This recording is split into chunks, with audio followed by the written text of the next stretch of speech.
Underdog Daily with the Badge Bros. Apologies for yesterday. We had to move this show to this morning, but you're going to get a double dose of us. Badge Bros double header today. And what better way to celebrate Boostober than double dip of the Badge Bros here? The good people at Underdog have a promo going on now. Boostober, it's called, where they are giving out little boosts to your pick'em entries every single day. So you bet your ass we're going to be utilizing those ones there. And man, October, Nez. Where's the button? October. I said it a million times. Best time of the year for the multi-sport draft league. It doesn't get better. It doesn't get better than this, man. It just simply doesn't. I mean, postseason baseball is just like top tier. It's so much fun, man. All the attention on our game, God's game, and on top of that, we finally got bye weeks in the NFL. It's like a brand new sport now that we have bye weeks. Double dribble, still got 2-3 weeks left to double dribble. Like that thing's gonna. What's that at right now? Because I feel like we're on a really good pace for the double dribble. It's almost like halfway full. It's gonna get filled. I think 20 days left. It's at 36%. That's a really good spot because that's gonna pick up really sharply. Oh man, it's great, man. It's great. Like you said, it's top tier. It is top tier, man. It's just and we ran the puck show last night there. I'm excited for the start of puck on Friday there with the international series. We got international games in the football stuff, as you alluded to.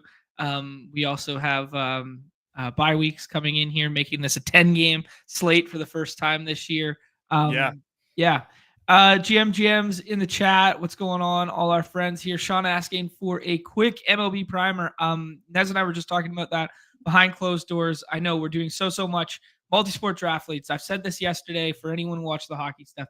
You guys are in good hands because I promise for as long as I am affiliated with Badge Bros and Underdog and anything, I promise that the multi-sport draft leagues will be serviced. And in doing so, tomorrow, I think we're going to do in the same time slot behind the paywall, baseball and primetime Palooza. But we'll start the show a little bit earlier so we can get a baseball slate in and covered. I know we missed the first two there, but we were spending so much time, doing the other stuff. And we had the hockey stuff scheduled, which starts Friday. And then we had the basketball stuff already scheduled. So, we will do some baseball for you tomorrow because great start to the postseason yesterday with 4 games.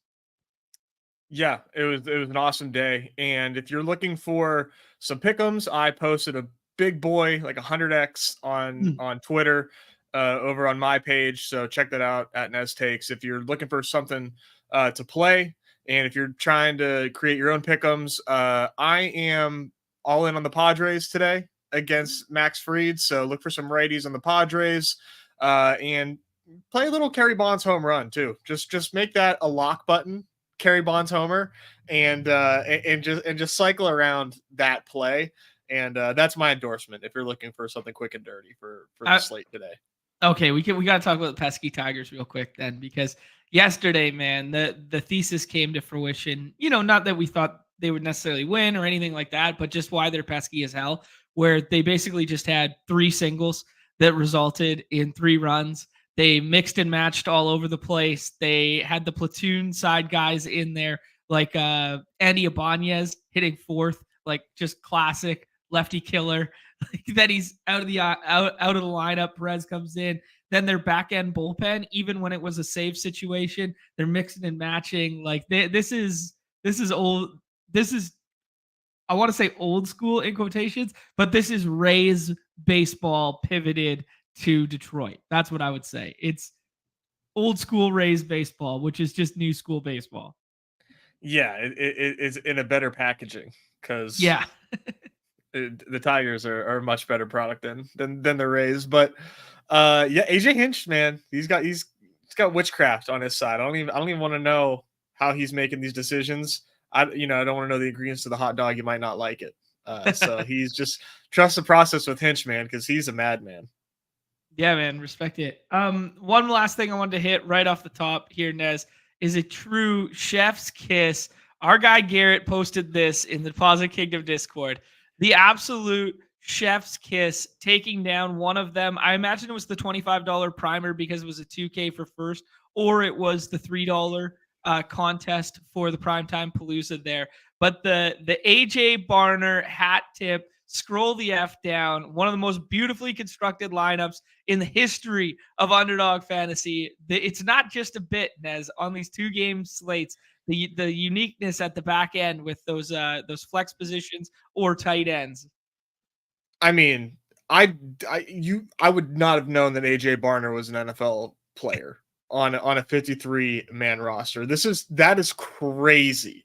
That is unbelievable. Like, I couldn't believe, and of course, but the hat tip to you, I mean, just the chef's kiss, the fact that they, of course, watched the show and scrolled, like, it's unbelievable, man. I'm literally at a loss for words at that pick. It's so beautiful, man. A correlated tackle on tight end who finds himself a designed play in the red zone. Incredible stuff. Johnny Football's asking, Nez's home run pick was Kerry Bonds. Kerry Bonds there. But we just got a Brandon Cook out for the primetime Palooza. Tuna saying, we're not going to hit the primetime Palooza today. That'll be tomorrow there. We are going to do the main slate preview, and that is the perfect segue into the main slate preview.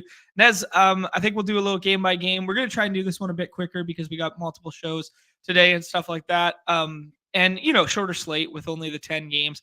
But I think we should start with the Q tags because the Q tags have become a focal point of this site. They didn't matter at all last week. I guess maybe a little bit of closing line value on the George Kittle, but you didn't need George Kittle to win there. But they become a focal talking point for just like how to build and what to do with said players. I have Neighbors, McBride, Jonathan Taylor, Mixon, Njoku, Evan Ingram, Tank Dell, Devontae Adams, Anthony Richardson, and Austin Eckler listed for the main slate here.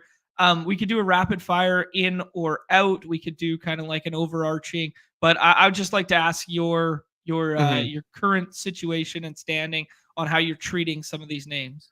So I was like out on Malik Neighbors, but everybody seems, I mean, the ADP and other people that I've talked to seem very confident that he's going to be activated in that 10-day window. He, little Instalytics here, posted immediately after the game saying, "I'm good, y'all," in the form of a selfie. Right. So he's still got his wits about him. So you have to assume that Malik is playing because the field assumes Malik is playing, and boy, I would not want to miss a Malik Neighbors 12 ADP slate. So I'm playing him as in, but I was initially like really iffy on his availability. But yeah, it So looks like he's going to play. yeah, it's an interesting conversation to have because last week we had 3 concussion protocol players and we went 3 for 3 on them sitting in Trey McBride, Devonta Smith, and Austin Eckler, and they all sat last week. The difference being here, as you alluded to, is the 10-game window because it was a Thursday night game. So yeah, and it was interesting because the play was at the very end of the ball game. It was kind of a toe tap sideline. It looked kind of innocent, like Malik Neighbors was taking a beating over the middle of the field because all they were doing was this dink and dunk stuff with Neighbors and Robinson over and over again. He was taking a beating all game long. And then the last play, it looked kind of innocent. Like he fell down. It looked like he almost got winded because he kind of half caught the ball, lost it a little bit, landed on the ball in his midsection, and then was just lying there. And it was kind of like, whoa, that was weird. And then he was gone for the last 6 minutes of that game. So yeah, I like the Instalytics report. I'm treating him as in. The Geno doubles with the Malik is some of my favorite stuff right now, which isn't going to surprise anyone. But yeah, dude, I said this how many weeks ago now, Nez? After week 1, I was like, this guy's a top 5 guy. The world's coming around, man. The world's coming around. This guy's a top 5 guy in our game. He's a dog, man. He's an absolute dog. That hit was scary. He was clearly lights out. So glad to see that he's doing well, and it seems like he might actually be suiting up and playing. So good to know. Yeah.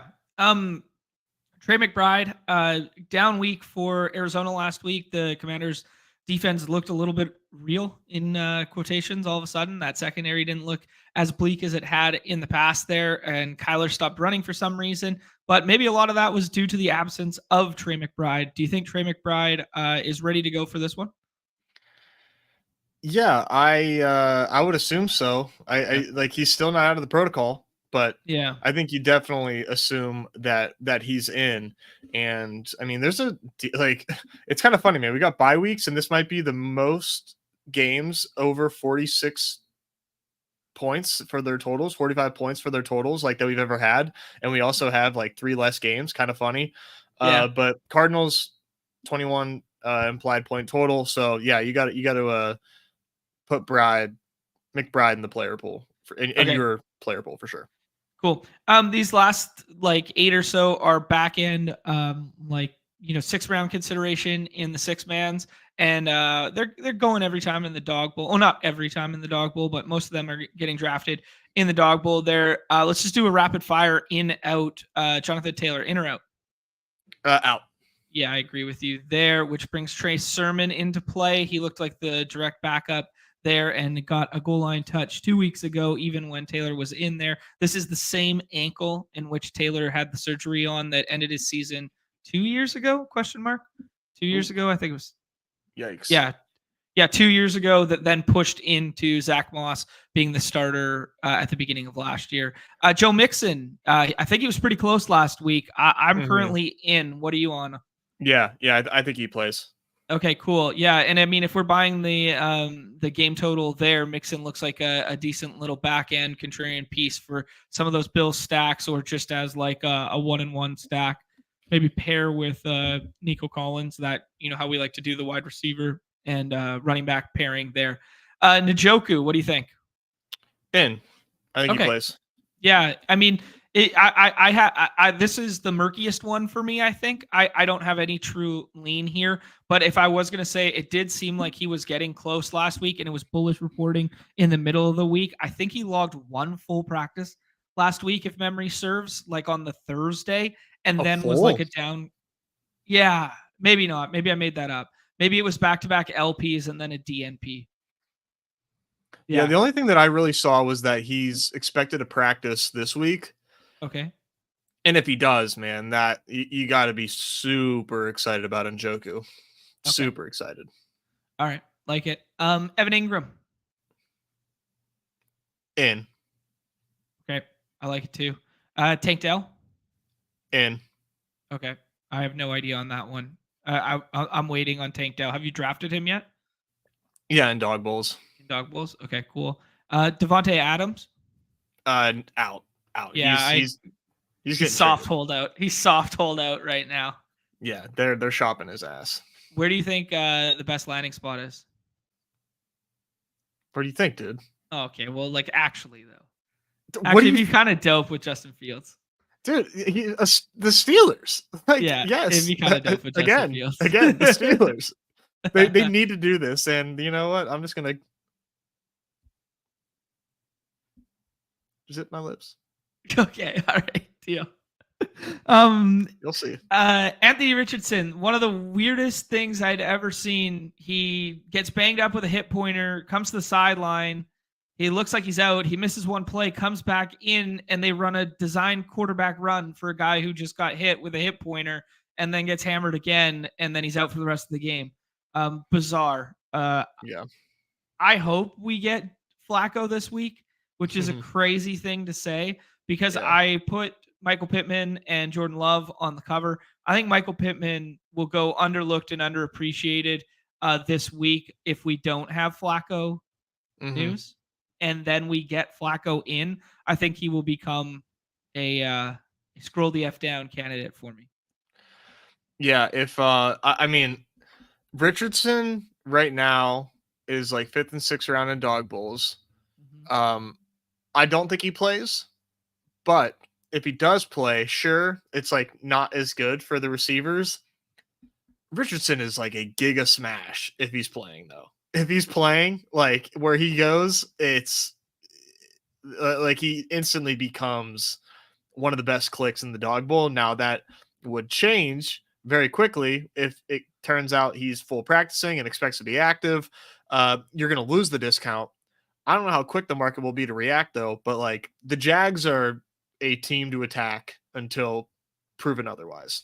Yeah, I like the notion of attacking that game environment. I like it. I'm kind of in lockstep with Jumfrey right now. It's like Flacco and up tempo offense for Smelly Jags is a smash. Like I love that for like the entirety of the offense getting home, especially without Jonathan Taylor. If Anthony Richardson is in, I agree with you. Like it would just be like last round dog bull click all on his lonesome. Yeah, and like you said, I agree with you, right? That like Downs is a smash if Flacco plays. Like all the receivers are great plays if Flacco is in. Mhm. But just kind of flips to Richardson. So how are you treating it? Do you treat like Richardson's in right now and just take Richardson and then you'll get some Colt stacks later if it is Flacco, or how are you treating it? Yeah, I haven't like had the chance to take Richardson because I keep taking QB before like the last round in dog Okay, bowls right sure. now. Yeah. But I totally would. Totally Okay. would. And I have taken some like 6 round downs as well. Even if Richardson plays, I think Downs can still get home against this Jags defense. But obviously, he's much better with Flacco. Yeah, just and that's not to say that Flacco's a better quarterback than Anthony Richardson. It's just the fact that the distribution of the ball and all the scoring doesn't just funnel through one dude. Because like they were able to move the ball on the first drive with Anthony Richardson last week against the Steelers, and then they ended up scoring, and Anthony Richardson ended up with like a couple fantasy points out of it. What was it, like 8 fantasy points? He ended up with 5 fantasy points, but like they moved the ball for like almost 100 yards in that first drive and a half when he was out there. And then Jonathan Taylor punched it in at the goal line, and then he was gone for the rest of the game. So it's not like he was playing poorly, and this is like a replace him with Flacco kind of thing. It's just Flacco does more for our game than Exactly. one-off Anthony Richardson. Yeah. It'll be fun regardless. You just gotta keep your ear to the streets. Yeah, exactly. All right, cool. I think that's a good little start there. Let's go some of the game by game stuff. As we alluded to, here we got this Bucks, this fun up tempo Bucks game on the Primetime Palooza. We'll talk about that one. We got Vikings and Jets on that same slate because they are playing in London this week. Some nice fun totals for that one. We'll walk through it tomorrow.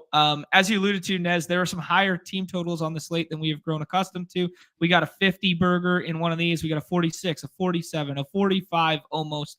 We got almost a 50 here, and then we got almost a 48 and a bit there. So, I mean, yeah, it's funny to go down to 10 games, but then see all this stuff popping like this. How does that play for you just in terms of like, we talked about getting more like densely correlated to game environment over the last couple of weeks because of Mm-hmm. the macro trends of the NFL. But now all of a sudden we see all these team totals of kind of what we were accustomed to 2-3 years ago. We see a bunch of touchdowns last weekend. How does that make you feel about approaching this? Like, is this going to be a projection based slate for you with one-offs from every game environment? Or are you going to be doing some onslaughty stuff with some of these high totals? I always like to correlate. Yeah. I can't help it. I like it. It's gotten me home in the past, and that's what I'll probably continue to do. For me, though, this is basically an 8 game slate Oh, because okay. the 8 game there's 8 games with like 40 plus totals, and then we have uh Miami and the Patriots, which just seems like a terrible, terrible game waiting to happen, and Mhm. then Raiders and Broncos. Who even remembers that Raiders and Broncos are on this slate? Right. Like, Yeah. I honestly kind of forgot that, like, oh shit. I saw Javonte Williams go, I'm like, what? Oh yeah, this game is on the main slate. Literally not on my radar, and no reason for them to be. I guess you can maybe think like, hey, A-Chan's gonna get the bulk of the work. He's gonna look good in projections because he looked good last week in projections. Mhm. I'm good. I'm good on Okay. that. I unless he really, really falls, not for me. Yeah, it's a very interesting conversation to have because HN has a like 21-ish ADP right now, which is not something we've ever grown accustomed to. The thesis was correct with the Huntley stuff last week, where he got home in the rushing yards and the rushing attempts there. So, I mean, maybe that's usurping some of the volume there, but the team just looks inept without Tua back there, which is a weird thing to say given the Put some propensity respect of on Tua, dude. yeah, like the propensity of weapons that they have, like, and their coaching staff. You would think that, like, Mike McDaniel would be able to get it done with the backup, and it just hasn't proven in the last whatever 2 years now when Tua has missed time. Let's start with this Browns Commanders one. Commanders defense low key impressed. Commanders ended their streak of scoring on every single time they touched the ball. They actually had to punt a couple times against Arizona. That game kind of flopped last week, which was very, very nice for me in particular because I saw faded the hell out of it. This is an interesting one here because getting Njoku back might matter for the Browns a little bit. I'd be remiss if I didn't say that Nick Chubb's practice window opened here and he logged a practice. Mm-hmm. So that's kind of exciting for the season long and the best ball community stuff there. I don't know, man. Like this Deshaun Watson line, I mean, don't let me go back to the well on being the defending Deshaun Watson guy yet again. But they had a beautiful 70-yard, maybe it was 80-yard touchdown to Amari Cooper called back on a really ticky-tacky hold penalty there. That's the second time this season that has happened to Deshaun and Amari. I think this team can score points, man. I think this team can score points. They just haven't been doing so in recent memory. Okay, go. I mean, I really like the Browns here. Really like the Browns here. Like, I'll say it one more time. I really, really like the Browns here. Deshaun Watson right now in the pick'em lobby is a 200 passing yard number. Don't like that. I guess I should say I love it because like I want to go higher on that. Right. I can't believe it's at 200. Dude, the Browns refuse to not pass the football. Their pass rate over expectation is always just like stupid high. Mm-hmm. And we have this Commanders defense that I'm throwing out that Arizona game.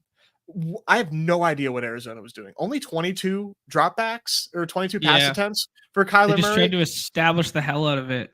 I think they're just kind of stupid. I just don't really know how else to like describe what happened in that game. But Washington just is not a smart defense. Like I don't think their players are talented, and I don't think that they scheme up their defense very well. And this seems it stinks because it's Amari on the road. So road Amari is just simply not the same guy. But home Amari hasn't worked. Home Amari hasn't worked. Revenge game Amari hasn't worked. Maybe the flipping of the narrative is road Amari.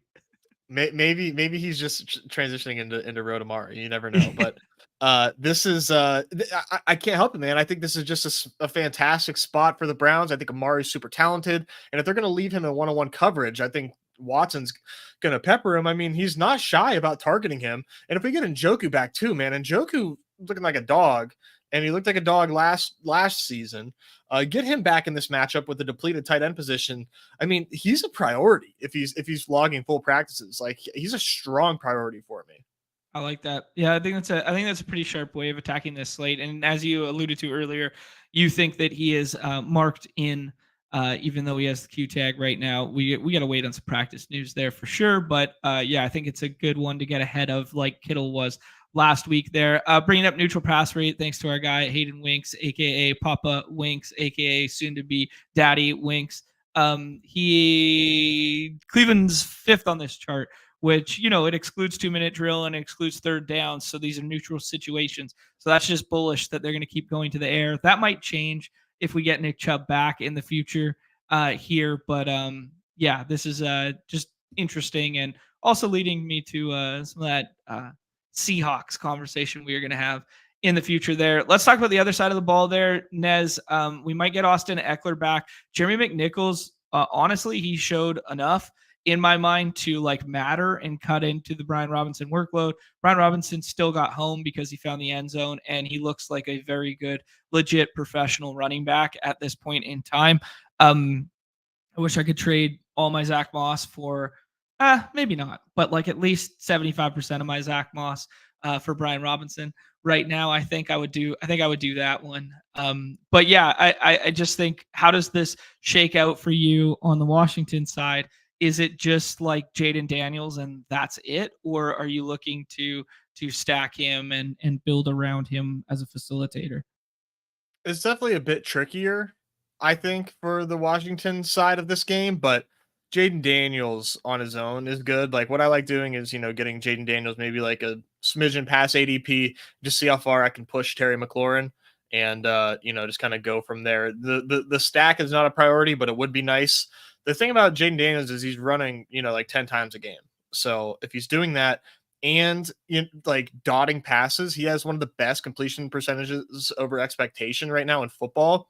You Mhm. couple that together, that is just, I mean that's just a recipe for elite fantasy production.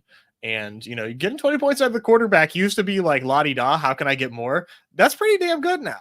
We'll That's take a that fair from point. Jaden Daniels. And you know what? And it means more when it's not run through someone else, you know? So Yeah, like 20 points from Tua where Tyreek gets 26 isn't the same thing as Daniels getting 20 and then Terry McLaurin getting 11, you know? Like for that's, sure. those two things are not equal opportunity on our site. So just the fact that that's how he runs and operates, yeah, it's bullish. Um Let's go to the next one here. Divisional game between the Bengals and the Ravens. There we saw Tractor Cito, King Henry, ripping runs. Dude, second fastest ball carrier sprint speed score of the season was 30-plus-year-old running back Derrick Henry. Pretty nuts on the first play from scrimmage where everybody knew they were running off tackle right. Like just, oh my God, just crazy that he still got that juice there. Jamar Chase housed one last week. This is the squeakiest of squeaky wheel spots in the history of football for Mark Andrews, potentially, question mark, generational wealth available there, Nez, I would ask you. Yeah, what are you doing with this ball game here? I mean, Mark Andrews, dude. I mean, is the wheel even live enough to squeak? I mean, Is there any lube for this wheel? dude, Can we get some WD-40 down here? I mean, the Bengals may have the ability to push the pace for Baltimore. I just doubt it. I just doubt it. I just think they're going to be able to run all over this Bengals defense, and Lamar probably won't have to drop back enough. But if there's a turnover and or like the Bengals are just like hitting on all cylinders, they are at home here.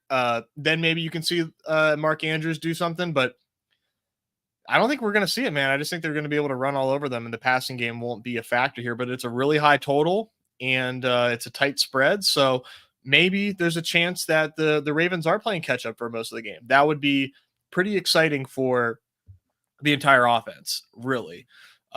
This is a pretty fun game, man. I'm excited for it. Like on all sides of the ball here, including obviously the Cincinnati side, where you're getting a discount on the backfield as well. Yeah. In dog bowls where nobody knows what to do with the backfield, so nobody's taking any of them. If you think it's a high scoring game, let's take the explosive pass catching back. In my opinion, I mean, I think they are kind of Which slowly is who, though? John, use the context clues, man. I'm talking about Chase Brown.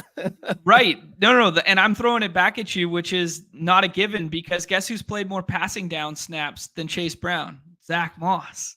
Like, Zach Moss is playing more passing downs for sure, but they are like, if you are following the trends, it's like they're like trying to trust Chase Brown more and more. more. Yeah.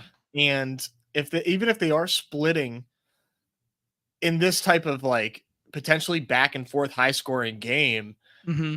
very interested in Chase Brown, like where he goes in drafts, which is like really late, especially when like you're looking in dog bowls. It's like first two rounds running backs, and then like huge, like just dead zone of like literally no running backs picked. And then fifth and sixth round is whenever you can take your first or second running back there. If you are a Zach Moss believer, it's also a pretty good spot for him. They seem to be using both of these guys a lot. So Hmm. I don't think you can go wrong, but I also think that Chase Brown, like visually, looks a lot faster and a lot more Yeah. explosive, but he's never been a bell cow and probably won't ever be. So, Yeah. you need a touchdown. Yeah, Zach Moss made a really nice play at the goal line there, but it was bullish for Chase Brown to see him get goal line carries and scored the first touchdown of the two there with an inside handoff. Yeah, it is tough in the dog bowls here. I think it's game script dependent on what the narrative is that you want to throw out there. Like I think if you're going trailing script, I think it's kind of like inverse. So if you're going like Bengals trailing script, I think you want Moss. I would have said you wanted Brown like a month ago. I think you want Moss if it's Bengals trailing script. So if you do something like Lamar, you should do Moss with it. If you do something like Derrick Henry, you could do Brown with it. I don't know. Like that's just where my mind goes with it. But yeah, this is a tough game environment to play because I kind of just want to like consolidate around like Chase and Burrow, Lamar, a little bit of Henry, and then just scattered shots with Bengals. But I think I want all of it to be game environment play because I want the whole game to get home. I don't want just like I see it really hard as like Chase having a monster game here without a Ravens piece mattering, or Derrick Henry having a massive game or Lamar having a massive game and a Bengals piece not mattering. You know what I mean? Yeah, I think a lot of these pieces in these games kind of cannibalize one another. So you really got to play it right because I don't know how Henry and Zay Flowers can really get home. We just haven't really seen it yet. I mean, they've only been True. teammates Yeah. for 4 games, but it really seems like all or nothing for these pieces for the Ravens. Right. Yeah. Like because the Henry script is exactly what we saw last game, where they score with efficiency on the ground immediately, and then Flowers is just like, oh yeah, well, this is not a Flowers game. We're just going to keep establishing the hell out of it, right? And both running backs get home. Yeah, and the last thing I will say, Mhm. Zach Moss more routes ran than Chase Brown, one more target than Chase Brown, 2 more long down and distance snaps compared to Chase Brown, and ran all the 2-minute drill stuff. So definitely, I think we still give the advantage to Moss, but Chase Brown one more rush attempt than Zach Moss and ran 11 routes after running 5 and 5 the 2 weeks prior. So I think just be aware of that trend. There's a chance that just because we haven't seen it yet doesn't mean that it can't happen as far as Right. Brown usurping Moss just I slightly. I don't think it's going to be a full flippening, but Yeah, I think the biggest one, Nez, is the red zone opportunities. The previous 2 weeks, we saw Moss go 5 and 5 to Chase Brown's 1 and 1, and then last week we saw Chase Brown go 5 and Moss go 2. And I thought that was like the big like scoring equity one, like those high value touches one that was like shocking to me. But the reason I posed it that way is like, yeah, man, like we think Chase Brown's the pass catching back, but like Moss has been the pass catching back. Who knows, right? So yeah, I do see the flippening in the future here as you do. Bills and Texans next. They're tanked out with the Q tag, mixing with the Q tag. We think they're both in as of right now. Kind of like polarizing games for Josh Allen in recent memory, where he just takes over against the Jags and basically wins a ball game by himself in the first half, throwing for 4 touchdowns or 3-1, something like that in the first half there. Texans are interesting, man. This was always our fear, where it's like Nico's an alpha, and the other two guys are like just, Diggs has gotten home the last 2 weeks and stuff, especially without Tank there. It was a very weird play in which he scored the touchdown. It looked like he was going to throw, and then he just turned it into a run and scored the touchdown. The Texans at their core don't want to throw the ball. Like they want to be a run first team, and they haven't been afforded the opportunity to be a run first team since week 1 because Joe Mixon's been out. But they've still tried, like they've still tried with Akers and a lot of JJ Taylor last week there. It was like this gross, muddled backfield. This game on the surface looks like it should be a fun shootout, a back and forth, whatever. I think both of these teams want to run the football, though. Yeah, it's kind of this is definitely a tough one for me to call, but I'm just going to concentrate on getting Allen whenever he falls, and he does fall in quite a bit of rooms, especially in dog bowls. Nico Gober, Yeah. and I'm probably going to go back to the James Cook just because if they are, it just doesn't take a lot for James Cook to be a smash, right? We've seen the role look better. Just did not have a good game against the Ravens. They got absolutely smacked in the teeth. Um, I'll go back to the James Cook if everybody's going to be off it, and in a slate where I think running back is really thin. James Cook gets used in the passing game. We saw him, get carries inside the 5. So I'll go back to the James Cook. I'm not like super stoked about Mixon just yet, but want to keep an eye on that. But like, man, Nico Collins is a very, very bad man. So Nico Collins or Malik Neighbors rest of the season? Nico Collins or Tyreek Hill rest of the season? Nico Collins or CeeDee He's like Lamb. a top 3. He's like top 3. I mean, it's CeeDee, Jefferson, then like Chase, is like trying to hold him out. I mean, Nico's the truth, dude. He's an absolute monster. So rest of the season, JJ, CeeDee Lamb, Nico, Chase, Neighbors. Yeah, I won't argue with that. Yeah. Chase versus Nico's the tipping point there. That's interesting. I wonder what is. I haven't done any of the resurrection tournament yet. I'm curious to see what people are doing with it. Yeah. Yeah, cool. I'm in agreement with you there, Nez, that I do like the kind of buy the dip there on James Cook with the opportunity share. Ray Davis, a complete non-factor thus far. It's actually been Ty Johnson working in there. Ty Johnson scored. James Cook's box score would have looked even better if he had caught a 30-yard over the shoulder that hit him right in the hands reception there. That would have been another touchdown there. So he would have had another great day. He's been utilized so much in the pass game, which is so bullish for him. And the red zone opportunities are there. Josh Allen hasn't.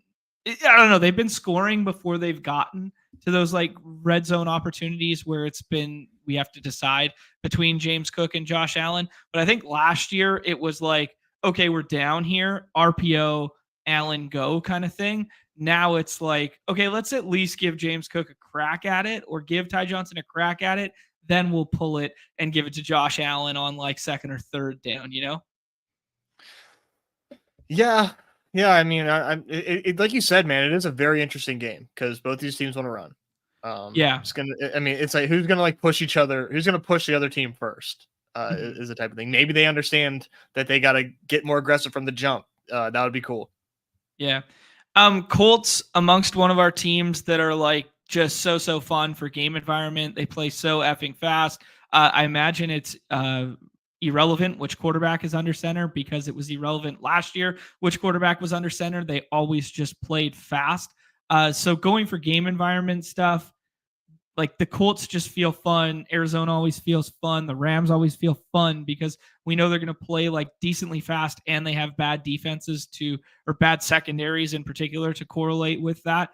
If there was ever the fun bounce back spot for Trevor Lawrence to get it going here and they play a back and forth divisional shootout type game, I think this game could have a little bit more pace than even Texans and Bills. And I think it's a little sneakier too. I really like this game environment. I will not touch the Travis Etienne stuff. He kind of got quietly benched last week. I know they don't really like him, and they're kind of Peterson's kind of pinning stuff on him and some of the ineptitude of the offense on the players right now. It's bad vibes all around for the Jags here.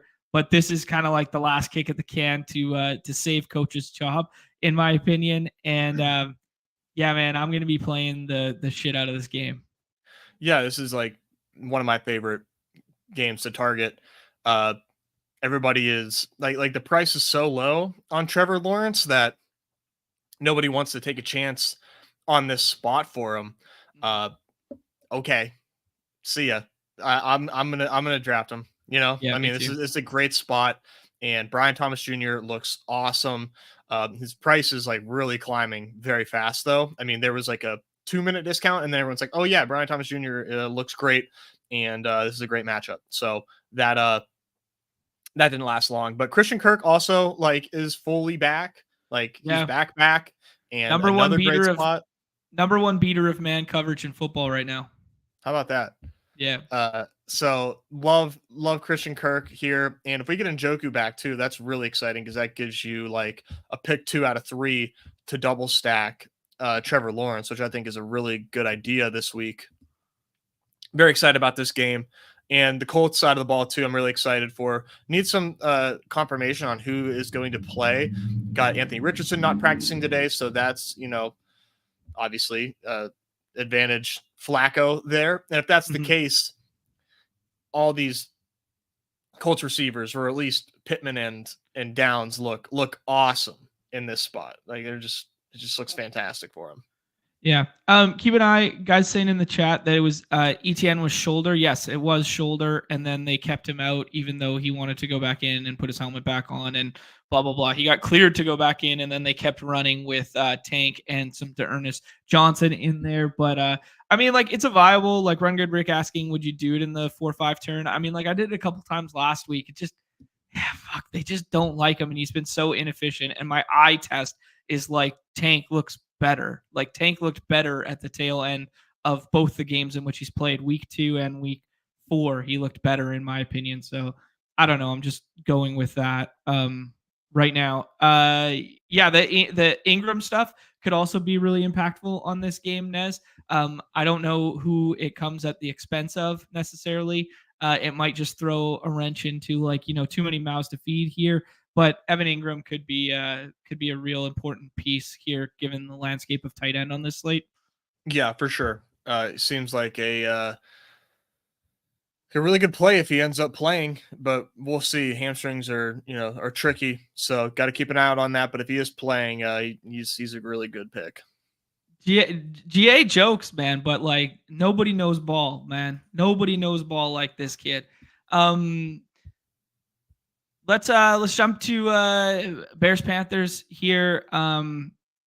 Really weird vibes with DJ Moore. I think he's one of the hardest ADPs to rank this week. This is a revenge game. He found the end zone last week, but if you see the comparison route trees from last year to this year under Shane Waldron, I think it was Warren Sharp who retweeted it, and then you see the comparisons to like what JSN did last year with Waldron versus what he didn't do with it. I mean, it's polarizing stuff that like DJ Moore is visibly frustrated. He's throwing mild tantrums on the sideline. It's weird vibes here. Panther side of the ball, Chuba Hubbard like just looks like an absolute beast right now, and they didn't start the practice window for Jonathan Brooks. The soft fade on Jonathan Brooks looks very, very nice right now.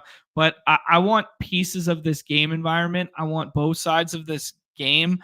I might be just going back to the Bears well here, but it does not look great for like just DJ Moore in particular right now. Yeah, the route tree is like kind of says it all. And Yeah. I mean, obviously the route tree is just what is on film. And if you watch the film too, I mean, the routes that they run for Caleb are just terrible.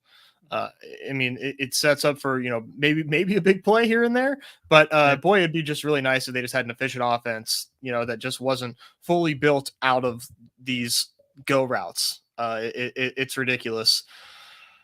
I mean, it's really tough to kind of pinpoint a good play here, but man, this Panthers defense is just absolutely decimated. So you got to think that the Bears are getting home somehow. We saw DeAndre Swift have a nice game. Mm-hmm. I mean, is he really going to do it again? I don't know. Yeah. It's all that was off of like one play, Right. Yeah. It was interesting after the whole narrative going into the week from the beats and the people associated with the team that like, oh, Roschon Johnson's going to get some more touches here and Roschon's going to matter. And Roschon ends up scoring the touchdown. Bears box scores for the pass catchers could have looked a lot better if Swift doesn't break off that run and Roschon doesn't score that touchdown, because maybe some of that stuff gets facilitated to the pass catchers. But I'm not buying into like the Swift well here, but like every single running back has got home against the Panthers. Like everyone gets home against the Panthers. So if you were going to sell me on Swift being like contrarian leverage in the 6 persons, I'd buy it if he's going every single time in the dog bowl, like which I imagine he is. I haven't done one yet, but I imagine what is he like RB 16, 14, something like that. I imagine I'd be out on it. Yeah, it's a tough call. I mean, it is really tough. But so the Bears are I'm kind of confused on what to do with the Bears, but I do like the Panthers, man. I know that we all have kind of respect for the Bears defense, but the Panthers are kind of rolling right now. And Deontay Johnson is just back-to-back weeks of just some of the most insane wide receiver usage in the league right now. It's like, how many air yards do you think Deontay Johnson had last week, John? Just off the top of your head. I mean, you don't have to be accurate. No one's judging you here, but I'm just curious what you think. 138. 177 air yards for Deontay Johnson Wow. last week. And Wow. if you're curious how much of that share it was like for the whole team, 63% of the team's air yards belonged to Deontay Johnson. He's the fucking Dude. truth, man. Put some respect on Deontay Johnson's name. He's a good, no. He's a great wide receiver. He's a great wide receiver. Gone are the days of the 3.5 yard A dot, all this underneath bullshit to him. I mean, dude, he had a 10 A dot last year. People forget, like, they think of him as this like gadgety player. Like, he's a real wide receiver, just like zero yak. So and zero touchdown production for years there, and then it became like, is this a skill set thing? Very interesting stuff there. You just needed Andy Dalton to unlock it. I mean, he has had some ugly quarterback play for a long time. Yeah, for like a very, very long time. Yeah. So I will bag defend the shit out of my Deontay Johnson fade in season long though, because I didn't see the ceiling associated with Bryce Young, and I never thought they would turn to Andy Dalton this early. That's fair. I'll give you that. Yeah, I think that's definitely fair. Like, I basically full faded Panthers except for those occasional backstacks we built out with like Thielen, Chuba, or something like that. Like, QB2 analysis is the new edge in best ball, I think. Ooh, spicy. Yeah, how about it?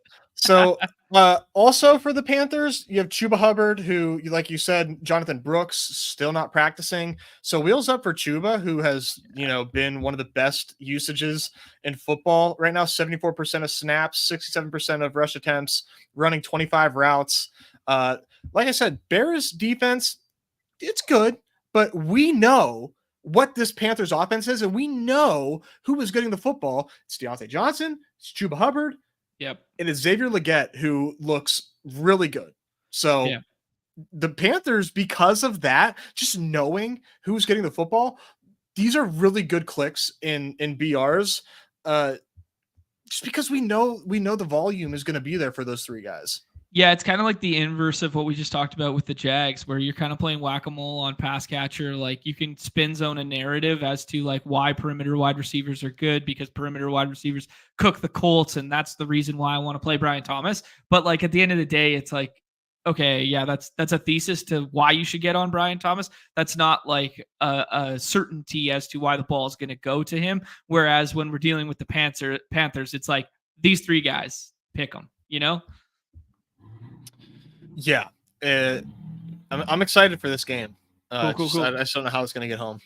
All right, let's push base here. You were kind of writing off this Miami and New England game. I think there's a non-zero chance that at halftime in this one, if Miami were to score a couple points here, that we might see Drake May. There's a lot of talk about Drake May dying behind that offensive line anyway, so what's the point kind of thing. There were some Rob Gronkowski quotes on that it didn't necessarily matter. I believe they have a bye next week, if memory serves, for New England. So maybe that's when you would, plan to implement Drake May there. But all the coach speak says they're going to roll with Brissett, and Brissett's the guy. So this one doesn't look so great on paper when you're going Jacoby Brissett versus Tyler Huntley Bull here. But man, we can't deny the ceiling of those Miami pieces, but they just did not matter against the Titans last week. Yeah, this is a really bad game. Patriots buys in week 14, by the way. So if you're really? Yeah.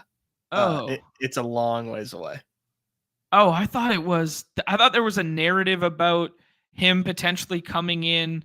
Maybe it was just because of schedule break, like, oh, they get their doors blown off by these teams or something like that. People were saying that it was a really tough schedule, and then like after Houston or Oh, after the okay. Jets, then like it eases up, and maybe that's when you can put him in. Got it. Um, Okay. I think push will come to shove at some point, but I don't know if it'll be in this matchup. Uh, Not much I care about here, other than like let's just see how far like Devon Achan has fell every day since the contest is open on Monday. And he's fallen hard. Opened up as a top 10 pick, now at ADP 21. So see how this goes for Devon Achan. He's really the only piece I want here. They can't seem to get Tyreek Hill the football uh, with Huntley and Skylar Thompson here. So, man, I don't have any interest in this game. Yeah, I'm yeah. I can't fight that, dude. The only way I would jump on this game is like an Achan 6th round, Tyreek Hill 6th round, occasionally sprinkled in when they fall like crazy. I, I don't see it, man. They tried to manufacture touches for both of them, particularly Tyreek Hill. Like so many of those end arounds, so many of that little gadget stuff to get the ball in his hand last week, and it just didn't even matter. I mean, I think the Titans front is probably better than the Patriots front, but yeah, I just don't want to go back to this, man. Next game there, man. Brock Purdy leading the world in these air yard stuff. It could be a huge headache, though, seeing where the ball goes because Juwan Jennings led the team in targets over last week. Kittle had the sweet end zone reception that was against 3 guys there. Brandon Ayuk is continuing to be invisible. Jordan Mason had a long touchdown run called back, or his score could have been even better. Jordan Mason is the 101 this week. Couldn't be my 101, but I see the reason as to why, 7.5 point favorites at home there. Kyler didn't drop back very much, and Kyler didn't run very much last week. Maybe it was Trey McBride stuff. Trey McBride back at practice right now. What are you seeing in this game, Nez? It's a good one. Jordan Mason's my 101. I'll tell you that much. Yeah. This is an awesome spot, and I think Brandon Ayuk's due, man. I think he's due, and this seems like as good a spot as any to want to play that into that narrative and take some Ayuk here. This is tough because I love Debo, and I'll probably have a lot of Debo this week, but Kittle definitely, a possibility to just absolutely break a slate against this Arizona team. Like I want a lot of all the Niners, and in order to do that, I'm probably going to have to do a lot of Mason plus Kittle, Mason plus Ayuk, Mason plus Debo in order to get the number of Niners that I want, because I want to have exposure to this entire goddamn team. And that also means a lot of Purdy as well. So really love the Niners at home against the Cardinals here. Hopefully the Cardinals can push the pace. We just got the news that McGronk is practicing. So that's great. I don't know what to think about the Cardinals here. Like, I hate what we saw last week. It puts an awful taste in my mouth coming into this game. Spin. Okay, let me go spin zone on last week. Cliff sits down. Him and Dan Quinn are sitting down, and he goes, "I know how to stop Kyler. I coached Kyler all these years. This is what Kyler did poorly in the offense. This is what Kyler did well in the offense. Let's do this." Cliff, part of the game plan, the call from inside the house last week that shut down Kyler Murray. How do you feel about that, Spinzo? I don't think Cliff Kingsbury's sharp enough to stop Kyler Murray. I don't know what the fuck happened. I think Dan Quinn's maybe just a very underrated coach. Okay. All right. Sounds good. We don't have to give Cliff Kingsbury credit, I promise. I don't know, man. That offense is rolling. Maybe Cliff's not that bad. I think Jaden Daniels is the motherfucking truth. There you That's go. what I think. How many quarterbacks do you think in the league you could take over Jaden Daniels right now? Not including like contract and like whatever, like not including like the capital, the contract, the whatever, not real football, just like how many quarterbacks, like you got to win tomorrow, not fantasy football, but not real football either. This middle, like we just got to win a game tonight. Who are you taking? I haven't like put enough thought into this, but I think top 8 sounds right. I think you got to go higher than that. Would you rather have Brock Purdy, or Jaden Daniels to win a game tonight? I'd rather have Jaden Daniels, I think. What about Lamar or Daniels? Oh, Lamar. Come on. Yeah. So like Lamar, Josh Allen, those guys you would still take over. Yeah, I don't know. It's I mean, interesting yeah. conversation. Yeah. Jordan We're Love? talking about Jordan Love? MVPs. Jordan Love over Jaden Daniels right now, yeah. Okay. All right. You got to win tonight. Kyler Murray or Daniels? I'm taking Kyler Murray. Okay. All right. So we're not fully like there. It's more of No, like a but I mean, yeah, contract but debate he's and he's fantasy cooking. debate. Yeah. Yeah, he's cooking. Yeah, so for the Cardinals, man, it's tough because I haven't even like had a lot of interest in them, but I am going to like sit down and look at my dog bowl draft boards and see where they're going and see if I agree. Dog bowls are just like a completely different animal than This week, these yeah. PRs. Mhm. And ADP is just so much different over there, even though it's the same. So gotta keep a close eye on how I want to attack these Cardinals. Yeah.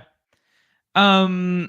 All right. Let's do this Raiders Broncos one. Kind of looks like a write off here, but we did see some emergence of Trey Tucker. We did get a little bit of a promise that Alexander Madison is going to take some of that usage from Zamir White. Madison has looked half decent. Trey Tucker scored a manufactured touch for him.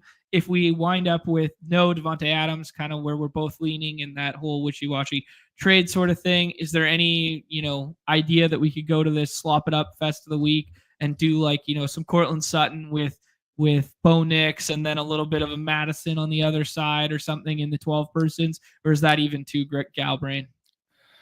No, John, like I said, I didn't know this game was on the slate until like I was in a lobby. Fair enough. But shout out Madison, shout out to Zamir White, being locked in RB1 with zero competition. Yeah. I can't believe that didn't follow through, but Raiders are looking very, very, very, very bad right now. But hopefully they just like let the kids play pretty soon. And we get to see, 10 targets a game for Brock Bowers, and Jacoby gets fed, and we keep trying to figure out how we can use Trey Tucker. So I think there's like very exciting games on the horizon for the Raiders once they trade Devontae and kind of like admit to themselves that this is a year where this is a developmental year and we just let the kids play ball. So that'll be fun. Broncos, got to keep a close eye on the Broncos as well, man. Shout out Tyler Bidet. Hope he's doing okay. That was a scary injury. It didn't look bad, and then it got bad. So, that was very, very scary. But I'm not holding out. I don't like Sean Payton as a guy, and I think he's a little overrated as a coach. If they can kind of figure out their groove on offense, and Javonte Williams is, establishing himself as a really strong role, then we can like start to have some conversation about Javonte Williams. Okay. He's in the last round of dog bowls right now. I think that's the only thing I would really consider in this game is like, hey, maybe Javonte is like 75% of snaps, gets himself a red zone, a touchdown at the goal line type of deal. Otherwise, I'm off this game. Maybe Cortland Sutton, but like I'm off this game. Yeah, Javonte is interesting now that you bring up the bidet stuff. Yeah, interesting. Maybe that is a sneaky late round one there. Nothing happened in that Broncos Jets game with like the weather and stuff like that. But like prior to that game, Javonte Williams was basically lapping their backfield in red zone opportunities 4, 2, 3 in the first 3 weeks of the season there. And then kind of they only had one opportunity and it went to McLaughlin last week. Interesting stuff. I was trying to figure out who got inside the 5 carries last week, and turns out nobody did because they were never inside the 5. Yeah, exactly. Yeah. Eerily reminiscent of like looking at the Jets last year. Like, right. Oh, who touched the ball in the red zone? Oh, who touched the ball in? Yeah. Green Bay and the Rams here. It's kind of like a circle your calendar game, I think, for most people. We put Jordan Love on the cover. He's moved up from QB6 when the contest opened to like QB4 now, just behind Jaden Daniels there. Rams side's interesting because basically only Kyron gets drafted. Jordan Whittington saw himself go from like back end afterthought wide receiver to damn near focal point of the offense.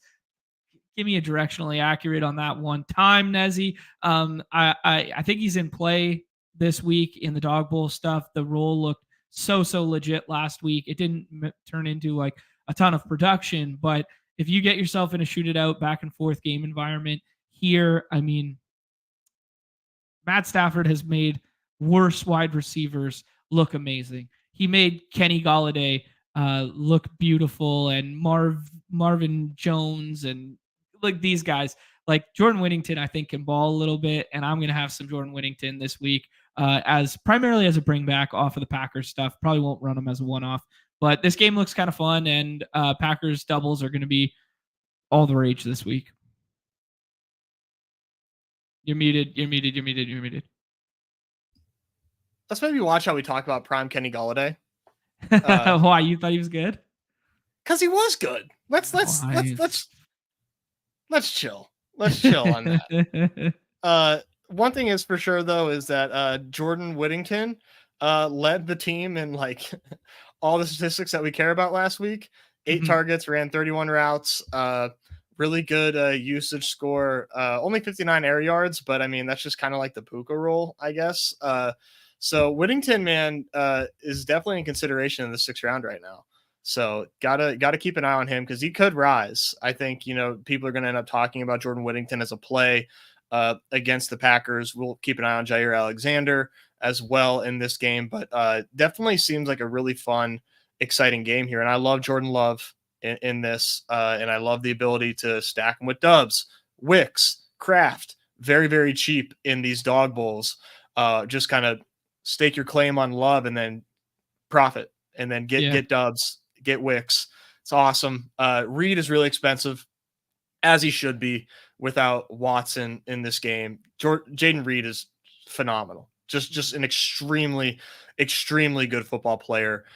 People might have some like sticker shock at the price this week. It's worth it, man. The offense damn near revolves around Jaden Reed and how they can get him touches and get him into the end zone.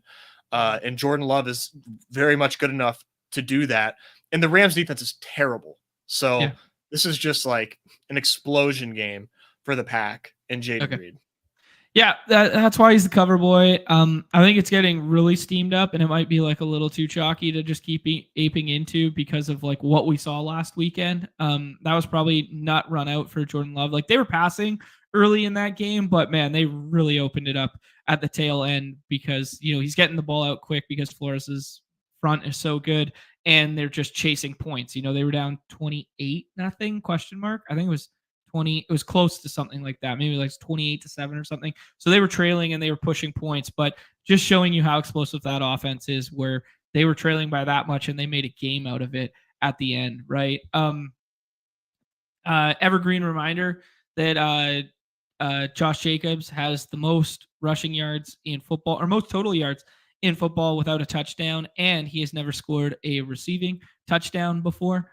I'm not sure this is the spot that either of those two things come to fruition, but if you want leverage off of the Love skinny stacks and Love double stacks that are going to be implemented over and over again, you could ape into some exploitative ownership on Josh Jacobs, particularly in the 6-mans, because you can have him every single time if you want him. Anything else to say on that game, or can we do the last one and hop in, Nez? We can do the last one, but I don't want to gloss over Josh Jacobs, man. If they get up big, you're going to see like 20 plus carries for Josh Jacobs, and good luck fading that.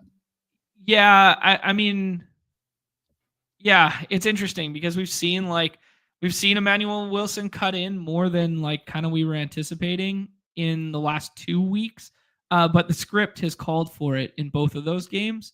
So, well, one was short week, mix them in, that sort of thing, after Josh Jacobs had the crazy amount of touches in week 2.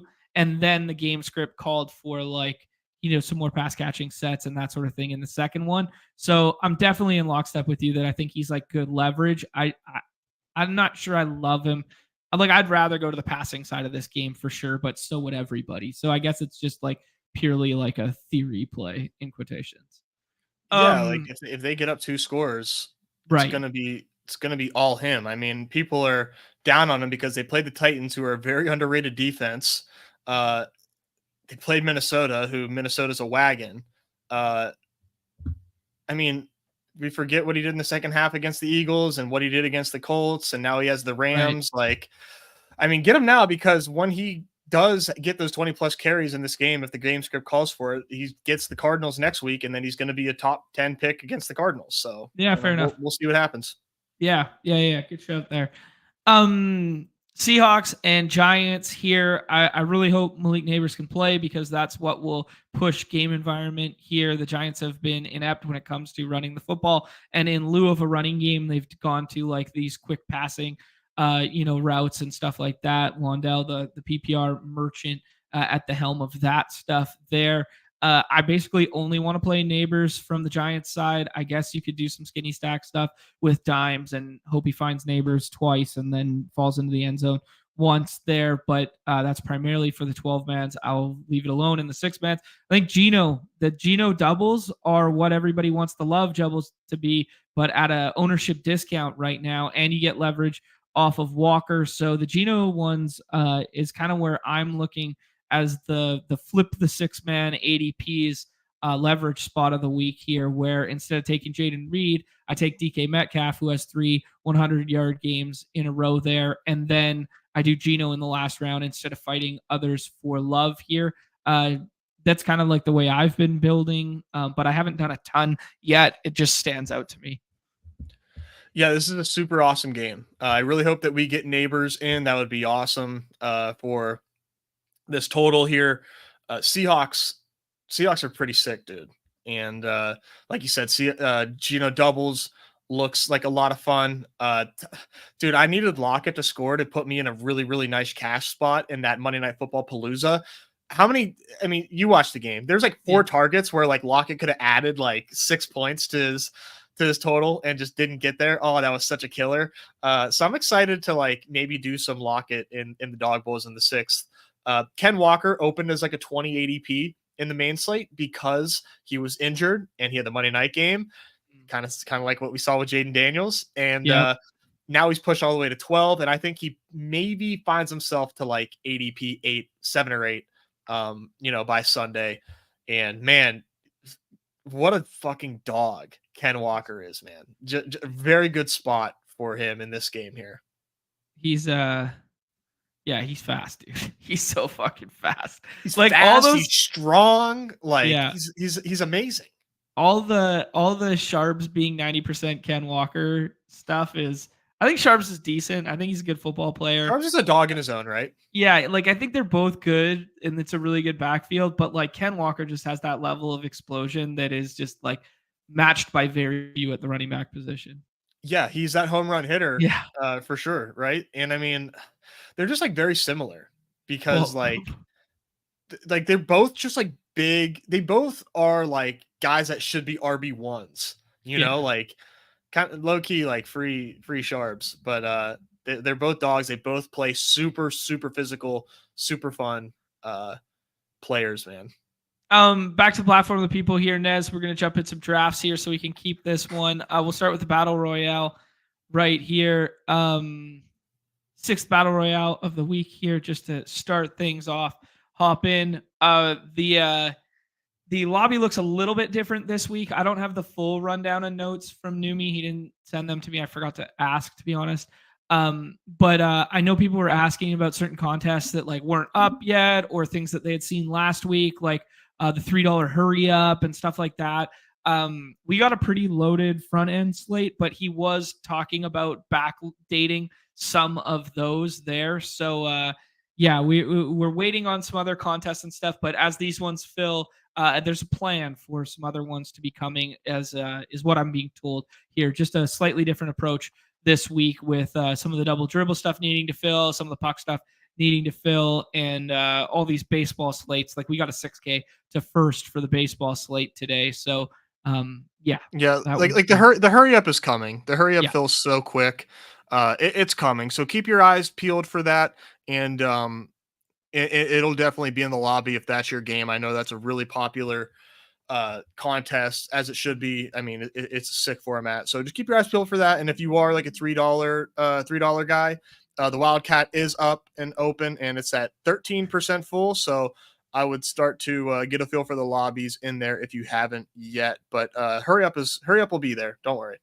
I just got an absolute throwback here, Nez, to this guy's screen name, Patrick Barnes YouTube. Go check him out. No free ads. Love it. That's his handle on the site. But that's an OG throwback, you know moment for the guy who had his email address as his screen name on the site. Do you remember? We've actually, yeah, and we've seen Patrick Barnes before. I looked in my YouTube search bar, and there's a history button there that indicates that I've searched him before. So I think we saw him like way back when. I'm Jamar Chase this week. I know the Kyron stuff is undeniable in terms of role and stuff like that. The Jamar Chase explosion spot, man, it's coming. All right, let's play it. See how this plays out, because I'm definitely team top 4 RB. Okay. Johnny Football. I do have to dip after this one. I got to go pick up my dog, and we've got that show with Zakarian. So apologies. Ken Walker getting pushed up after his explosion performance. I like playing that one through the pass game a little bit more, but I can't fault Johnny Footballs there. Shout out to Chris, who was in everything, and he had a good primetime Palooza slate there, but he was in the hockey one with us yesterday. I did a hockey one last night after I got home from my mom's birthday there. This falls into our lap here. I love DK. I will refuse to take anyone else other than DK in this spot, Ness. Let's do it. Let's take DK. Is there anyone on the board that you would prefer over DK? I would probably, throw my hat in the ring for Debo, but DK is cool. You're a Debo guy. I'm a DK guy. Yeah. I mean, DK looks really good too, right? Like, he kind of looks like he had the Rome roll, took a step forward in his game, right? I mean, he's always been a dog, right? His whole career, but they're cooking right now, man. Shout out to the Seahawks. They are a really, really good team. I don't know if the defense is going to be able to sustain their success. Kind of saw some cracks in the armor there last week, but lot of injuries for sure. They're right, missing the whole D line. They were missing the corner. Yeah. So if they can, get that back, man, Seahawks, watch out, because they're legit. They are I don't know if calling them a contender is, getting over my skis, but they're not going to have any spreads. I don't think they're ever going to be too big of dogs in any game that they play. Good shout. Yeah. The division looks a little bit weaker than we anticipated early in the season. Josh Jacobs, kind of an end of a running back tier for me, Nez. Then you get the speculative Achan question mark and that sort of thing. I would lobby to take Josh Jacobs here and then kind of start doing some scrolling. But what do you like? Yeah, Josh Jacobs, I think, is perfect for what we have going on. Okay. Yeah, good leverage off the love stacks that will exist in every single draft this week. I got to ask you, what do you think? I kind of alluded to it with the Geno stuff there. I don't think it's going to be contrarian enough, just given the size of the slate and stuff, because I would ask you, what do you think? We've seen 2 back-to-back scroll the F down combinations ship slates now. We saw the Dak stuff where quarterback didn't matter. And, the Dak to Ferg and CD kind of deal, win some contests, or just Dak to Ferg, win some DeBomb contest, that sort of thing. And then we saw the Love scroll the F down combos with Love and Reed, who were both scroll downs, and Tucker was a scroll down. And then Dog Bowl obviously was a bit of a scroll with Fields and Freiermuth. What do you think one of the scroll combos could be this week that nobody's getting to? I haven't done a whole lot of the the 6-person contest, so I'd have to really kind of check out the lobbies and see who I think has a shot. I think I would throw my hat in the ring for Brock Purdy being in the winning lineup. Okay. All right, let's see here. Yeah, none of these running backs really stand out to me. I kind of like Chuba. I like Chuba. Do you like Bowers, Kraft, Njoku? I think we should save tight end and do one of our scroll ones. Yeah, I agree. Let's get Chuba. Okay. As you alluded to, Chicago not the best spot in the world for him, but that offense seems quite concentrated right now between 3 guys. And yeah, the snap stuff is really encouraging.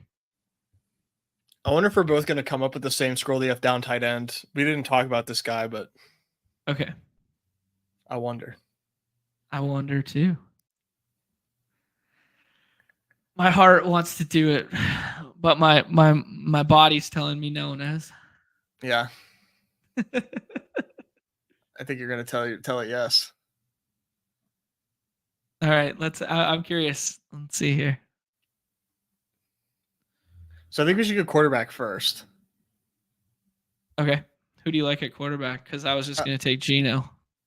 You were okay. I was going to suggest we do Naked Burrow. Daniels. Okay, I'd rather do Geno than Burrow, but I would entertain Naked Daniels if you want to do Naked Daniels. Yeah, pick 28 is kind of crazy. All right. Okay. Sounds good. I was going to say Burrow doubles with Eric All.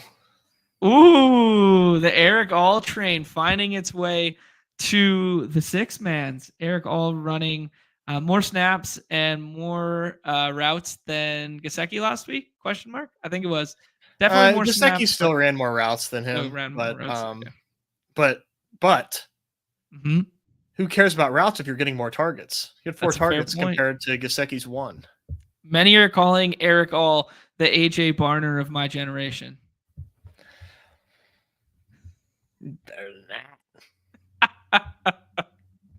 There will never. I don't know that we'll ever see another AJ Barner. Oh, get out of here! That happens, man. Tight end score, bad tight end to draft him. To draft him, that's what I mean. Yeah.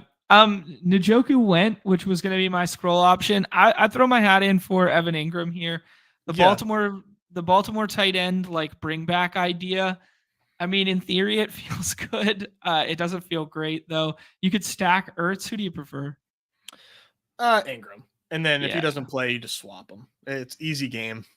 Yeah. I think Ingram might be my favorite tight end click in the six mans right now.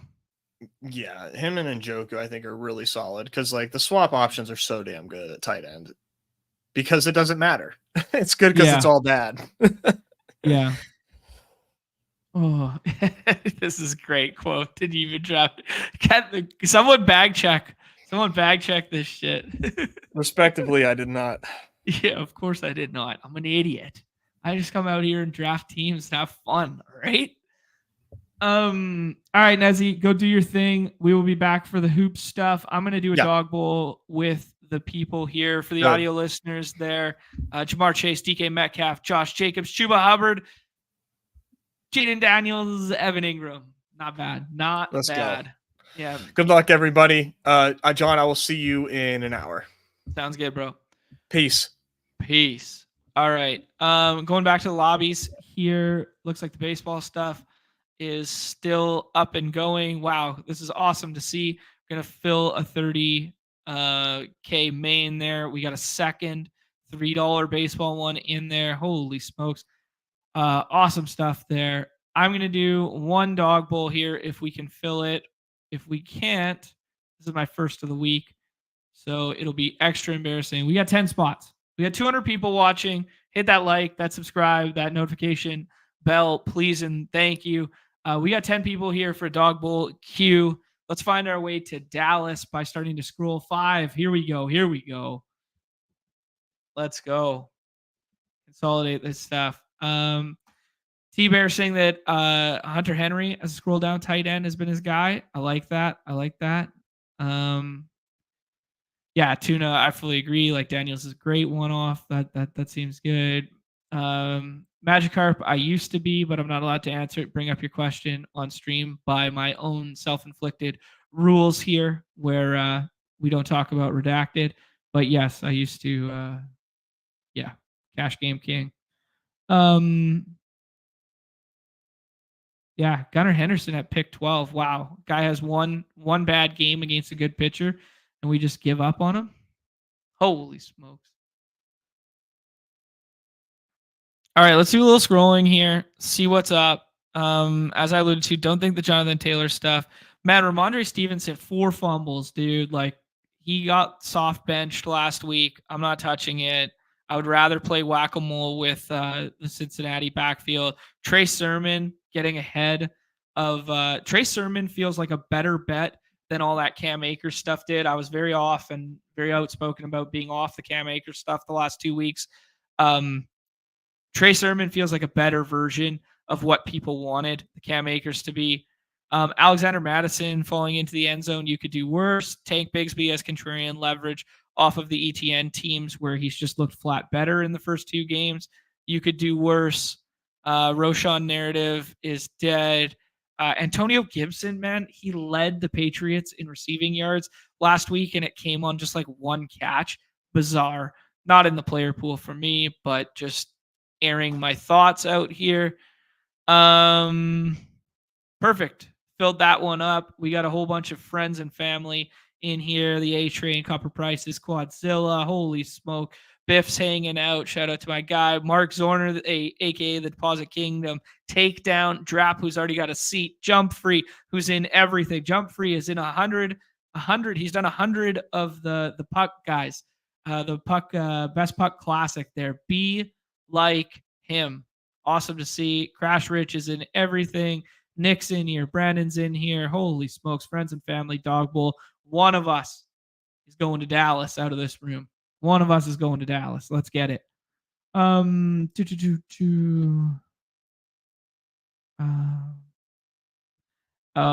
I got you, Magikarp. It was actually a joke. I got it now.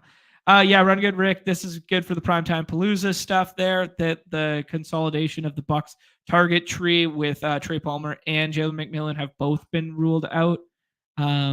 Yeah. I like sports. I like drafts. That is a lifestyle choice in which we all subscribe to out here. I mean, I wasn't kidding off the top there. I said this yesterday on the puck, and I'm going to double down.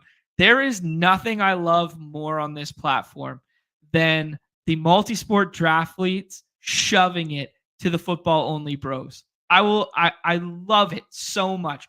I love the fact that on this platform, there are people that can name the 8th guy in an NBA rotation, a guy who can name, the 3rd guy who's coming out of the bullpen for the Astros tonight, someone who can name the 3rd liners on a puck team, and they know more ball than the so-called ball knowers. I love it so much. Never stop drafting all the sports. The cross knowledge is just so fun. Nick pushing up DK to 6 there. I guess his ADP was 7 in the 6 persons there. So that one checks out. Jaden Reed is now a first rounder. Wow, there's lots of stuff going on here. Man, the scroll options are going to be really interesting. I got to formulate a plan in my mind quickly, seeing as though this is my first go round. And I don't want that plan to be early quarterback. But like we've said in the dog bowls, man, these back ends of the boards, these tail end of boards, like they just funnel you to taking like the elite quarterback and elite tight ends. And that's been very detrimental in the first 4 weeks of dog bowls because, what you've needed is the scrolls at the onesies. And that's, my most desired way to play it is the scrolls at the onesies. Man, that James Cook ADP is enticing this week. People are going to have nice combos of it. I would take Neighbors for sure without the Q tag. Someone said in the chat that he wasn't practicing today. Let's do it. I mean, I like that game environment. I was talking it up. I like Neighbors. I mean, if Neighbors doesn't have the Q tag and he's playing for sure, I think Witherspoon's a really good corner. There's some really nice highlights of him over the weekend there, but that defense is still banged up and like not your typical shadow guy. Not that I think it really matters with Malik Neighbors, but like if Neighbors doesn't have the Q tag, he's probably going beside Kyron. Yeah, maybe a little bit higher. I'm not sure I agree with the Jordan Mason and Derrick Henry stuff. I think people will be surprised when the projections come out. I think so. Maybe not. Mason's been projecting well every single time. Gonna have an interesting decision here. Biff takes Diggs first.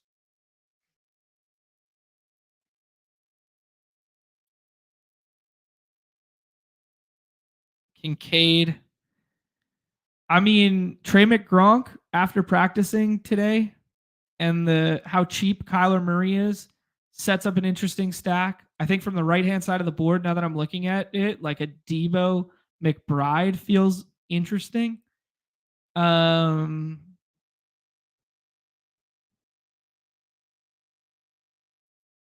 Let's do the James Cook stuff. Let's have a little fun here. I think McBride's, after the practice and the Q tag goes away, I think his ADP is going to push up. I think I like McBride more than Kittle this week just because of the target distribution. But yeah. I haven't settled on who I think. Tuna, I haven't settled on who I think the 101 is in the 6 persons this week. I've been very contrarian with my 101s in the last couple of weeks. I full faded Saquon last week. I'll show you guys my exposures after, or I guess we could do it right now. It's just kind of like how the board breaks for me, kind of thing. But last week, I did a lot of Kyron, as you can see, and then I did Jefferson Chase, and then I basically full faded the front end stuff. The Bijan stuff didn't end well. I played a lot of DJ Moore. Yeah, but basically I aped in on going like, hey, Jordan Mason was my target in the second round or in the third round, and Kyron was my target in the second round. So I wanted as much Chase and Jefferson as I could pair together. And then the times in which I didn't get it, I would use Mike Evans because I really liked Mike Evans. Didn't get enough Nico. That was kind of like the downfall of my week. Still a winning week and whatnot, but yeah, it was more like I should have had Nico higher. I wasn't respecting that, and ETR projected him so well. I should have had him higher than that, but I haven't settled on who my 101 of the week is yet. I'm a little bit behind on the drafting because we've been doing other sports, that sort of thing. But I mean, it's kind of hard to go away from Mason given like the workload and the role and knowing that he left fantasy points on the table from last week. And they're 7.5 point favorites at home, like against an Arizona team that couldn't stop anybody last week, or ever. It's tough. It's tough to go away from Mason. So maybe I might have jumped the shark a little bit on like a soft Mason fade, but dude, that Chase spot looks good to me. The Chase spot feels so fun, but shit can get weird in those divisional games. But Nico, Chase, DK, kind of popping for me right now in the stuff that I've built.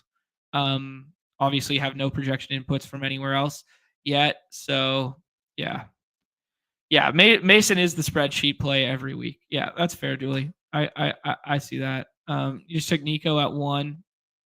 Feels good.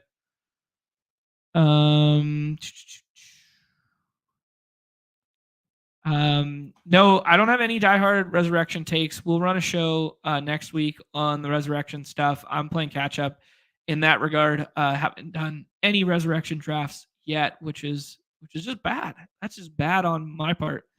Yeah, some interesting stuff going on here. Like Chuba is like kind of like locked as a third rounder now because of that usage. We get this Wicks pushed up with the love stack from Jump Free. Mark's taking Amari at 21, trying to get ahead of that one. Kind of, left expected fantasy points on the table. Generational wealth opportunity for buy lows in the Miami stuff, obviously with Achan and Tyreek, the bet on talent plays. Same might be said for like Mark Andrews this week.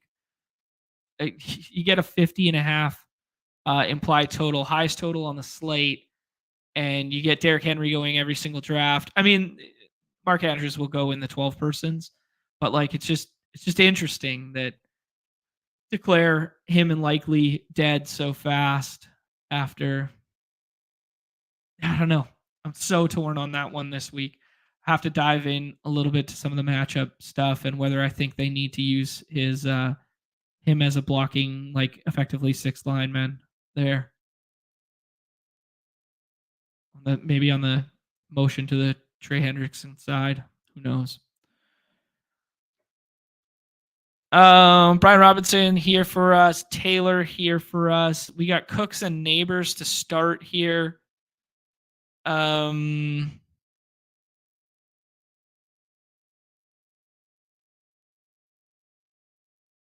thinking through some stuff. Sorry. Did Ayuk go already? So Ayuk's going in the second round. So you have all of these San Francisco pieces in the first 2 rounds. Kittle, Ayuk, Mason, and Debo. Man, that's tough. That is tough to think we're going to find a ceiling in a situation like that. I alluded to liking the Michael Pittman stuff. He's on the cover for a reason. That being said, I like it more with the Flacco. But I'm going to go ahead and take Michael Pittman Jr. here. Also gives myself a backdoor stacking out because I can't imagine anyone takes Flacco. You could do something with like Sermon. I don't think taking Flacco in the 12s right now is smart. I think you just take Anthony Richardson and swap. But I think the way you draft Anthony Richardson is different than the way you draft like the stacked up stuff. So, I mean, this team would probably play better with like Sermon and like just play the team through that. Yeah, it's thin though. We can do JSN as a bring back off the neighbors stuff, give us some stacking out to Geno, but I can't imagine Nick is going to give us that. Seeing Kyler go this late, like just in general, feels like a good opportunity to pounce on. Yeah, I got a little bit of a plan in my mind, and I think I'm going to stick with it. Oh, shoot. He already went. Wow. Okay. Let's do something funky here. Play that game environment. Alluded to the fact that I'd want to get over on it in the 12s, but now I'm kind of rethinking things. If Brian Thomas is like a certified 3rd round pick right now, I like the perimeter wide receiver stuff for versus the Colts, but if you're not getting that much leverage with like Thomas in the 3rd, maybe I'm gonna have to scroll a little bit further. Because like the beautiful thing about like the love stuff and the beautiful thing about the field stuff is you could get ceiling stacks in like the 3rd, 4th, 5th, and 6th. Like you could get them a bit deeper, maybe just with a shorter slate, and most of us only touching 8 of the 10 games on the slate. Might have to rethink my my epitome for the Jags Colts game here if it's going to be so prevalent in terms of ownership. Jonathan Taylor goes there. That game could break a lot of ways based on the injury stuff, but most likely Sermon won't go, so you might be able to get a free swap. We will see. Yeah. I love this line from Aaron here. It says Andrews feels like the concept of a good pick. What up, Best Ball Josh? Go check out his Best Ball HUD. Quad, what did you want there? Damning him. Oh, I guess you were looking for that Brian Thomas stuff too. What a world we live in when we're fighting over Brian Thomas when Tyreek Hill's still on the board. Crazy, man. Just crazy stuff. You see Tyreek Hill's comments prior to the game, talking up the Pro Bowler Huntley, talking him up, saying he's not worried, saying he was a dog, said he's ready for the Pro Bowler to come in and do his thing. That fell flat on its face. Yeah, I mean, there's worse bets on planet Earth than just being like, yo, Tyreek Hill goes Burr with one deep shot. I mean, he just missed him. And that would have done a world of good for me in the primetime Palooza. He had him beat like clean on just like a straight go route, and over the top, Tyler Huntley overthrew him, which is, as the broadcast said, hard to do for a guy that fast. Yeah. There's the Purdy stuff. Evan Ingram getting pushed up now. People think he's going to play. The Purdy stuff feels like the best way to unlock the San Francisco stuff. I mean, the air yards for Purdy and like the average depth of target has been like way better than I would have ever anticipated. Some of that might have been matchup driven, but man, that offense go Burr. Like it just doesn't even matter that they're missing arguably the best running back in football, and it just doesn't even matter. It's crazy. Man, what a world we live in where people were laughing at Jordan Mason in the 18th round. What a wasted pick in the middle of end of July, early August. You're an idiot. And now he's the 101 on every slate for the last 2 weeks. Don't listen to anybody, man. Honestly. Fucking build out your shit and go with your heart. That's crazy to think about.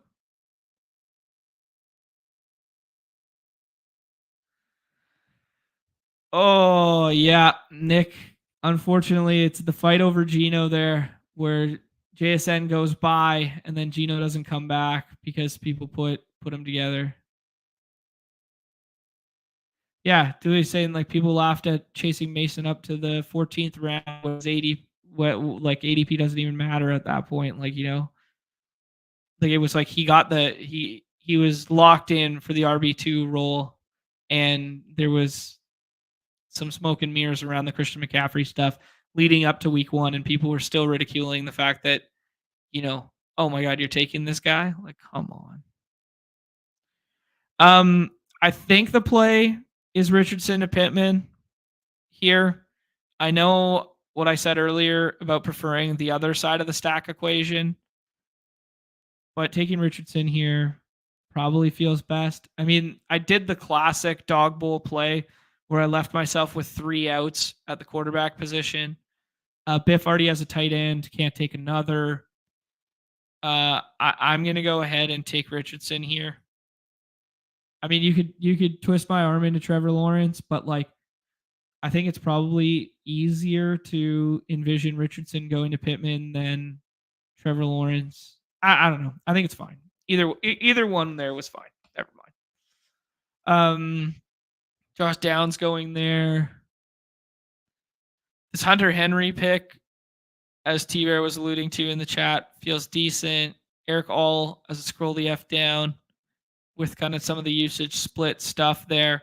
But I can't click it. I cannot bring myself to click this when the highest implied total on the slate has Mark Andrews and Isaiah Likely staring me in the face. I'm going to be the slappy.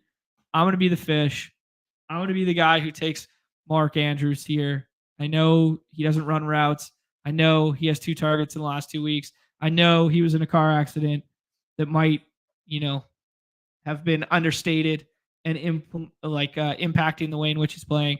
But if that game goes Burr and it goes from the Bengals side, scoring first, come on, give me some routes, Marky. Mark, do it one time. Yeah, I won't take your all. There you go. You're setting up that double stack. Feels good. Yeah, we went over this one, Noah, that neighbor's still not practicing. Classic Wednesday. Yeah. John never scrolls. You're right. John never scrolls. Yeah, no tarps off for Likely. The greatest moment of all time, Colin. Yeah, not likely this time. All right, we're gonna call it there. We're gonna be back in like 20 minutes, man.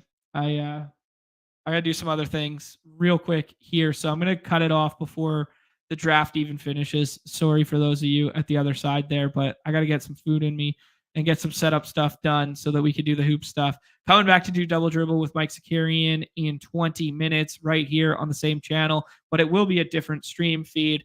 My first dog bowl of the week, Malik Neighbors, who was not practicing on the Wednesday. James Cook, who could have had more fantasy points last week if he didn't let a ball go right through his hands. Michael Pittman Jr. for game environment play with Christian Kirk. We went with the Anthony Richardson stack there. And then Mark Dusty Ass Andrews.